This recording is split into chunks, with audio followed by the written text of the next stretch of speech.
Right about the time the pandemic hit, an Illinois law took effect that changed how online sales are taxed. Government officials say when it comes to balancing the books, the law came at a fortuitous time.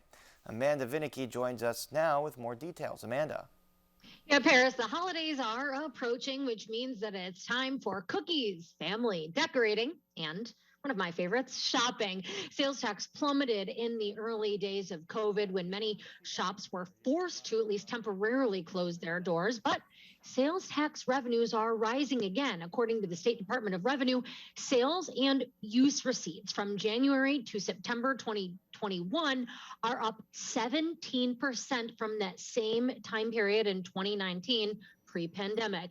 Is it because people are shopping more because of that change you referenced in state tax law?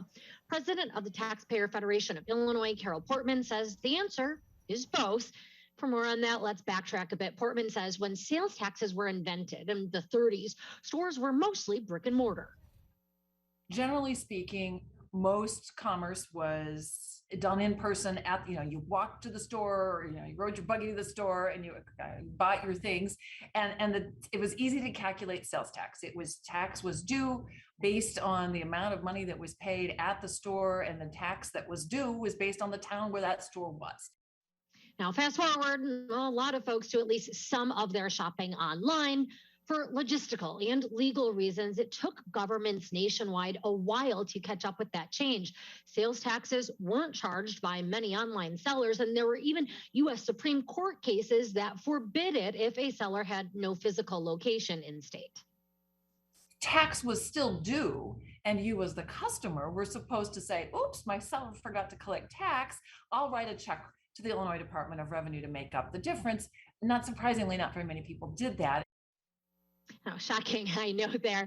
Even when states did begin actually forcing the taxing of online sales, there were holes in that. So-called marketplace facilitators. So think Amazon or eBay, but also a lot of similar smaller sites were initially exempt. And that changed in January 2020, just before COVID. Illinois law began requiring e-marketplaces to begin collecting the state sales tax of 6.25%.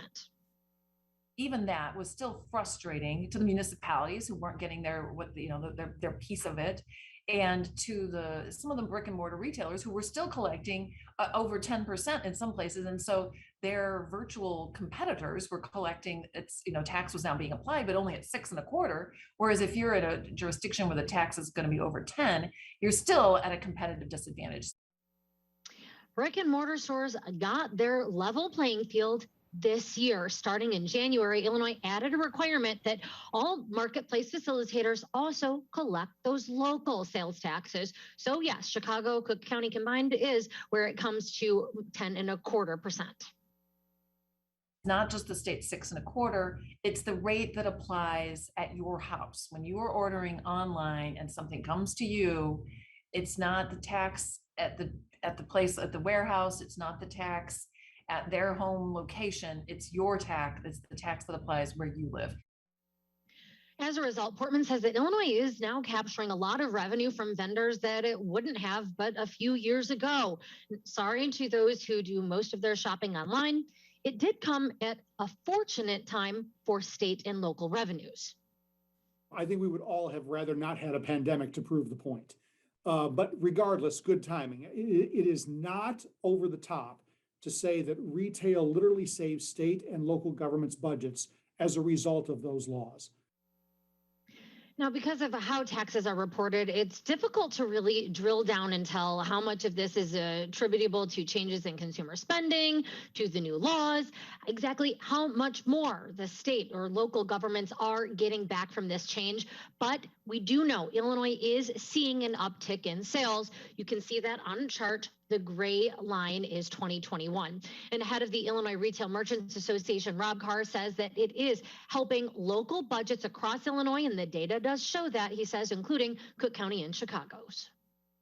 Prior to the pandemic, we had 55 million plus tourists a year, which we don't have now. We had 2.7 million people a day coming downtown. We don't have that today. So this law is very literally saving Chicago as well. And with that, Paris, happy shopping. Back to you. All right, Amanda, thanks very much.